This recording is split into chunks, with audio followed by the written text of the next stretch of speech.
Hello दोस्तों, स्वागत है। महाराष्ट्र विधानसभा चुनाव को अब ज़्यादा दिन दूर नहीं है, करीब 1 से 1.5 महीना ही बाकी है। लेकिन अभी तक महाराष्ट्र में सीट शेयरिंग का जो प्रॉब्लम है, जो समस्या है, समीकरण है, वो सॉल्व नहीं हुआ है। दोनों खेमा में, महायुति गठबंधन में भी और महाविकास आघाड़ी गठबंधन में भी। तो इस पे एक सवाल उठता ही है कि क्या महाराष्ट्र में सीट शेयरिंग ही तय करेगी कि कौन सी पार्टी की सरकार बनने जा रही है, कौन सी गठबंधन वाली सरकार बनने जा रही है। इस पे आगे बात करेंगे कि महाराष्ट्र में कितना महत्वपूर्ण है सीट शेयरिंग का फॉर्मूला। पर अभी सबसे बड़ा सवाल है महाराष्ट्र में कि महाराष्ट्र का अगला मुख्यमंत्री कौन होंगे। 3 नाम है, इन तीनों नामों में से किसी एक को बनना है। पहला नाम है देवेंद्र फडणवीस। क्या देवेंद्र फडणवीस महाराष्ट्र के तीसरी बार मुख्यमंत्री बनेंगे? कितना चांसेस है देवेंद्र फडणवीस का और क्या समीकरण बनता है उनका मुख्यमंत्री बनने का, इस पे आगे बात करेंगे। दूसरा नाम है एकनाथ शिंदे। क्या एकनाथ शिंदे महाराष्ट्र का दूसरी बार मुख्यमंत्री बनेंगे? कितना चांसेस है एकनाथ शिंदे का और क्या समीकरण बनता है एकनाथ शिंदे का, इस पे आगे बात करेंगे। तीसरा नाम है उद्धव ठाकरे। क्या उद्धव ठाकरे महाराष्ट्र का एक और बार मुख्यमंत्री बन सकते? कितना चांसेस है उद्धव ठाकरे का और क्या समीकरण बनता है उद्धव ठाकरे का मुख्यमंत्री बनने का, इस पे आगे बात करते हैं। इन सभी सवालों में से सबसे बड़ा सवाल है कि महाराष्ट्र का अगला मुख्यमंत्री कौन होंगे, कौन से पार्टी के होंगे और कौन सी गठबंधन वाली सरकार बनेगी, महायुति गठबंधन की या महाविकास आघाड़ी गठबंधन की। आज के इस वीडियो में इन सारे सवालों पर बारीकी से चर्चा करेंगे। इस बार महाराष्ट्र विधानसभा चुनाव में 2 गठबंधन के बीच सीधे टक्कर है, महायुति गठबंधन और महाविकास आघाड़ी गठबंधन। महायुति विकास आघाड़ी गठबंधन में 3 पार्टी है, बीजेपी है, शिवसेना एकनाथ शिंदे है और एनसीपी अजित पवार है। दूसरी तरफ महाविकास आघाड़ी गठबंधन में कांग्रेस है, शिवसेना उद्धव ठाकरे है, एनसीपी शरद पवार है। दोनों खेमा है और इस बार महाराष्ट्र की राजनीति, खास के विधानसभा चुनाव कुछ ही महीना में होने वाला है।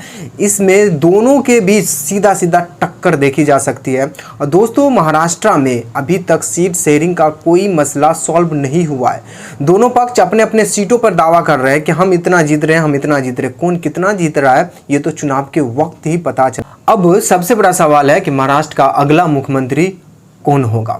देखिए, 3 नाम है, जैसे कि मैं आपको पहले बता चुका। देवेंद्र फडणवीस है, एकनाथ शिंदे है और उद्धव ठाकरे। इन तीनों में से किसी एक को बनना है। इन तीनों में से किसका कितना चांसेस है और किसको लेके क्या समीकरण बनता है, आप 5 मिनट थोड़ा गौर से सुनिएगा। आपको खुद ही अंदाजा लग जाएगा कि कौन सरकार बनाने जा रही है, कौन मुख्यमंत्री बनने जा रहा है महाराष्ट्र में इस बार। बीजेपी और उनके मुख्यमंत्री देवेंद्र फडणवीस का कितना चांस बनता है, क्या समीकरण बनता है, अगले 2-3 मिनट मेरे बातों पे आप थोड़ा गौर से ध्यान से सुनिएगा। देखिए, 2014 में जो इलेक्शन हुआ था, महाराष्ट्र असेंबली इलेक्शन, उस इलेक्शन में बीजेपी 122 सीट जीती थी और देवेंद्र फडणवीस मुख्यमंत्री बने थे। मतलब बीजेपी का मुख्यमंत्री महाराष्ट्र में बने थे।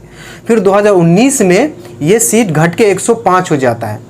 105 बीजेपी जीतने के बावजूद भी बीजेपी का मुख्यमंत्री नहीं बनता है। ये मोदी लहर का वक्त था कि बीजेपी 105 सीट जीती थी, फिर भी मुख्यमंत्री नहीं बने थे। लेकिन अब सवाल है दोस्तों, क्या बीजेपी इस बार 100+ सीट जीतने में कामयाब होंगे या नहीं होंगे? ये सबसे बड़ा सवाल है अभी महाराष्ट्र में कि बीजेपी 100 पार हो रही है या नहीं हो रही। ये सबसे बड़ा सवाल है।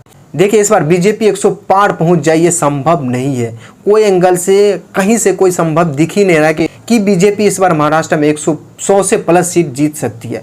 देखिए, महाराष्ट्र में इस बार बीजेपी 65 से 75 सीट से आगे नहीं बढ़ सकती है। हाल फिलहाल में जो लोकसभा का इलेक्शन हुआ, उस लोकसभा इलेक्शन में बीजेपी 28 सीटों पे चुनाव लड़ी थी, उसमें से 9 सीट ही जीत पाने में कामयाब हुए हैं। आप इससे अंदाजा लगा सकते हैं कि बीजेपी का आज मौजूदा स्थिति कैसा है और कैसा परफॉर्म किया था महाराष्ट्र में। इस हिसाब से बीजेपी इस बार महाराष्ट्र में 100 से प्लस सीट जीतना असंभव वाली बात है और ये हो नहीं सकता है। इसलिए बीजेपी और उनका मुख्यमंत्री देवेंद्र फडणवीस का मुख्यमंत्री बनना संभव है ही नहीं। अब दूसरा नाम है एकनाथ शिंदे कि एकनाथ शिंदे क्या दोबारा मुख्यमंत्री बनेंगे, कितना चांसेस है, क्या समीकरण बनता है। एकनाथ शिंदे को लेके थोड़ा 2 मिनट और मेरी बात पे गौर कीजिएगा। एकनाथ शिंदे मुख्यमंत्री कैसे बना था कि एकनाथ शिंदे बना बनाए 40 विधायक लेके भागे थे, बगावत किए थे और बीजेपी के पास उधर 105 सीट पहले से मौजूद थी। दोनों मिलकर बहुमत का आंकड़ा पार हुआ और सरकार बनी।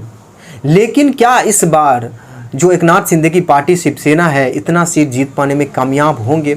40 सीट जीतने के बावजूद भी एकनाथ शिंदे का काम नहीं बनता है, क्योंकि इस बार बीजेपी 100+ नहीं पार हो रही है। बीजेपी इस बार खुद मुसीबत में घिरा हुआ है महाराष्ट्र में।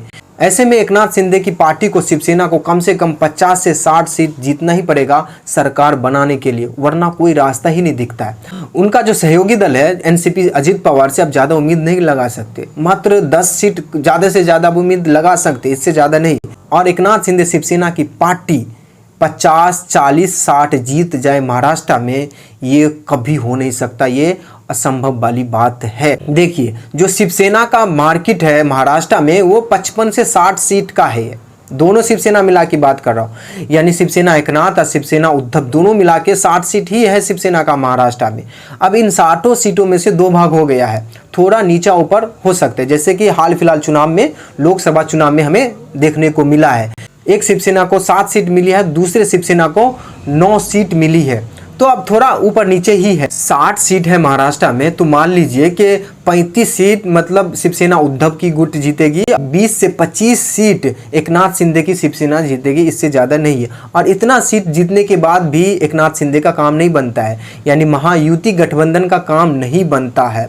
अगर टोटल आंकड़ा पे नज़र डालोगे तो बीजेपी मतलब 80 से नीचा रहने वाली है, और एकनाथ शिंदे का शिवसेना है 20 से 25, मैक्सिमम 30 हो जाए, इससे नीचे ही रहने वाला है। अजित पवार सहयोगी पार्टी जो है एनसीपी, वो मतलब 10 से ऊपर कभी नहीं जा सकती है। इतना सीट जीतने के बावजूद भी महायुति गठबंधन का रास्ता साफ नहीं है, सरकार बनाने की कोई स्थिति, कोई समीकरण नहीं बन रही है। लेकिन एक बात यहाँ पे आप याद रखिएगा, हो सकता है ईवीएम में गड़बड़ी हो, घोटाला हो, धांधली हो, बीजेपी का ये मतलब राजनीति ही रही है, तो कुछ भी हो सकता है। अब बात करते हैं उद्धव ठाकरे का। क्या उद्धव ठाकरे दूसरी बार महाराष्ट्र के मुख्यमंत्री बन पाएंगे? कितना चांसेस है, क्या समीकरण बनता है उद्धव ठाकरे को लेके, इस पे थोड़ा 1 मिनट मेरी बात पे गौर कीजिएगा। देखिए, 2019 महाराष्ट्र विधानसभा इलेक्शन में कांग्रेस ने 44 सीट जीती थी, शिवसेना ने 56 सीट जीती थी, एनसीपी ने 54 सीट जीती थी, और महाविकास अघाड़ी की सरकार बनी थी। उस स्थिति में, ये स्थिति में महाविकास अघाड़ी की सरकार बनी थी,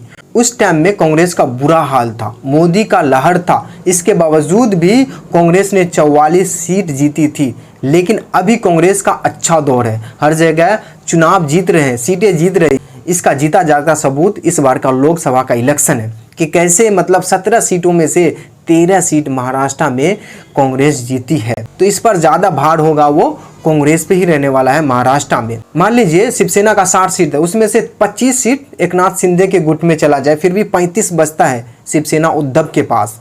अब मान लीजिए 54 सीट है एनसीपी शरद का, उसमें से 10 सीट भी कट जाए, वो अजित पवार के पास चला जाए, फिर भी बचता है 44। 70 से कम सीट इस बार कांग्रेस नहीं जीत पाएगी, 70 से प्लस जीत रही है इस बार महाराष्ट्र में। मान लीजिए 70 कांग्रेस जीतती है, 35 उद्धव शिवसेना जीतती है और 44 एनसीपी शरद जीतती है, फिर भी बहुमत का आंकड़ा आसानी से पार हो रहा है इस बार महाराष्ट्र में।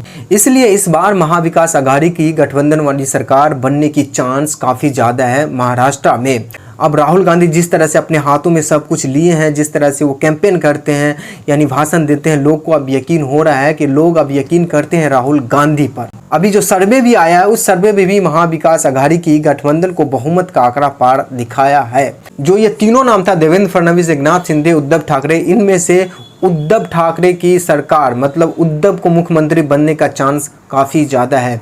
और महायुति गठबंधन, महाविकास अघाड़ी गठबंधन में से महाविकास अघाड़ी गठबंधन वाली सरकार बनने की चांस ज़्यादा है।